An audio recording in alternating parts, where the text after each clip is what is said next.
दोस्तों, बुद्धम शरणम गोइंग में आपका स्वागत है। आज हम जानेंगे कि कैसे हम अपने जीवन में पॉजिटिव सोच अपनाकर खुशहाली प्राप्त कर सकते हैं। आज हम जानेंगे कि हम अपने अशांत मन को शांत कैसे कर सकते हैं। साथियों, एक समय की बात है, हिमाचल के एक छोटे से शांत गांव में सत्या नाम का एक युवा रहता था। सत्या अपने कठोर स्वभाव और चंचल मन के कारण गांव भर में प्रसिद्ध था। उसके दिमाग में हर समय विचारों का द्वंद्व छिड़ा रहता था, जिस कारण वह एकदम बेचैन रहता था। सत्या को शांति नहीं मिलती थी। वह हमेशा अपने ही ख्याली पुलाव में खोया रहता था और तनावपूर्ण जीवन जी रहा था। अपने अशांत मन और क्रोध के कारण वह क्रोध से भरा रहता था। सत्या हमेशा अकेला रहता था। वह अत्यधिक मानसिक तनाव में जी रहा था। एक दिन वह अपने गांव में खेत खलिहानों में घूम रहा था। तभी उसकी दृष्टि एक बौद्ध भिक्षु पर पड़ी, जो एक पेड़ की छाया के नीचे अपने ध्यान में बैठे थे। बौद्ध भिक्षु के पास से एक सुगंध आ रही थी, जिससे सत्या को अपने आसपास सकारात्मक ऊर्जा का आभास होने लगा, जिस कारण वह बौद्ध भिक्षु की ओर बढ़ता चला गया। वह उनके सामने जाकर वहीं बैठ गया और उनकी आंखें खुलने का इंतजार करने लगा। बौद्ध भिक्षु स्वयं बहुत ही ध्यानमग्न और प्रबुद्ध व्यक्ति थे। कुछ समय बाद बौद्ध भिक्षु की आंख खुली तो उन्होंने एक युवा सत्या को अपने सामने बैठा पाया। सत्या तो जैसे उनकी आंखें खुलने की ही प्रतीक्षा कर रहा था। उसने बोलना शुरू किया, प्रभु, मेरा मन बहुत अशांत है और मेरे मन में भिन्न भिन्न विचार आते हैं। मैं एक पल के लिए भी शांति से नहीं रह पा रहा हूं। मैं सदैव तनावग्रस्त और नकारात्मक भावनाओं से भरा रहता हूं। कृपया मेरे अशांत मन को कैसे भी करके शांत करें।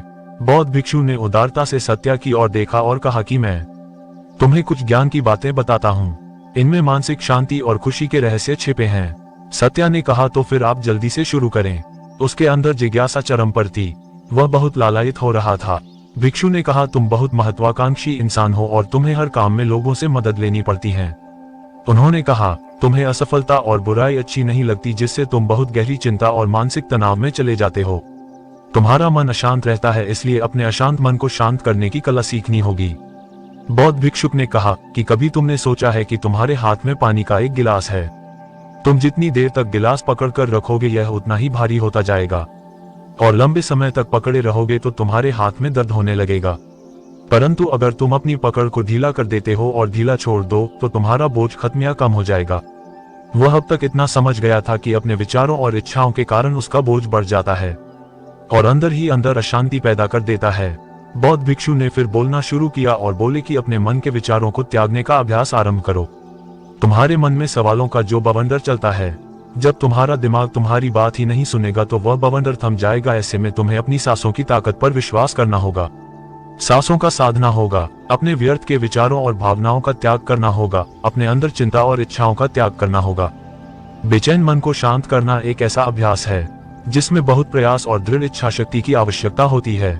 जैसे हमारा शरीर लगातार व्यायाम करने से मजबूत बनता है, उसी तरह नियमित सांसों को एकाग्रचित रखकर अभ्यास करने से मन भी शांत होता है। सत्या ने स्वीकृति में सिर हिलाते हुए इस बौद्ध भिक्षु को धन्यवाद देते हुए वादा किया कि आज से वह अपने अशांत मन को शांत रखने का अभ्यास करेगा और अपनी अतिरिक्त आकांक्षाओं को मुक्त करने का प्रयास करेगा। बौद्ध भिक्षु ने सत्या के कंधे पर हाथ रखकर कहा, मुझे तुम्हारी क्षमता पर भरोसा है और तुम बहुत जल्द ही आंतरिक शांति प्राप्त कर लोगे। अब धीरे धीरे सत्या को यह एहसास होने लगा कि उसकी इच्छा और भावना ही सभी दुखों का कारण है।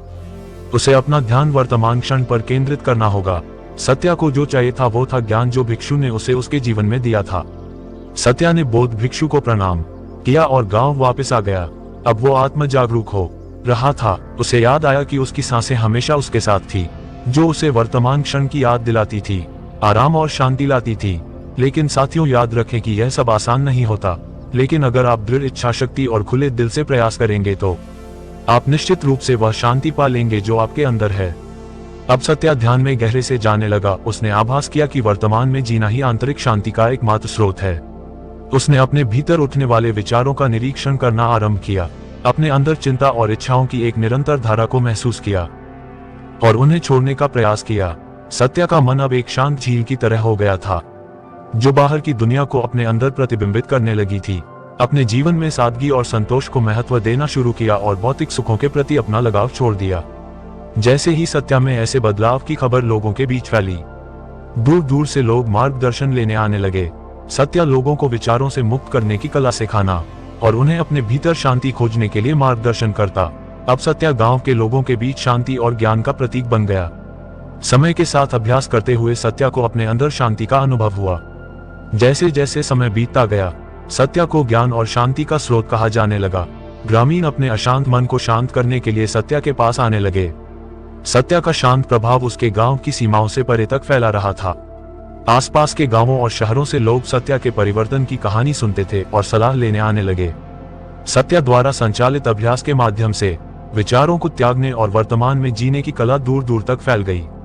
उसने कई लोगों की जिंदगी बदल दी और जैसे जैसे समय बीतता गया उसकी जिंदगी और भी बदलती गई। मन के बोझ तले दबे लोगों के लिए सत्या अब आशा की किरण बन गया। सत्या की शिक्षाएं केवल ध्यान और प्रवचन तक ही सीमित नहीं थीं, बल्कि वह रोजमर्रा के कामों को भी जागरूकता के साथ करने पर ज्यादा जोर देता था। वह लोगों को अपनी भावनाओं के प्रति जागरूक रहने की याद दिलाता था। साथियों, अगर आप और हर काम को पूरी जागरूकता के साथ करते हैं, जैसे जब आप भोजन खाते हैं तो प्रत्येक टुकड़े के स्वाद का आनंद लें। जब आप सूरज की रोशनी के सामने खड़े होते हैं तो उसकी गर्मी महसूस करें। लोग क्या कहते हैं उसे ध्यान से सुनें और समझें, लेकिन व्यर्थ की बातों पर ज्यादा ध्यान न दें। साथियों, जिंदगी में छोटे छोटे बदलावों से ही लोगों के जीवन में चमत्कारिक परिवर्तन आते हैं। आपका कीमती समय देने के लिए आपका बहुत बहुत धन्यवाद।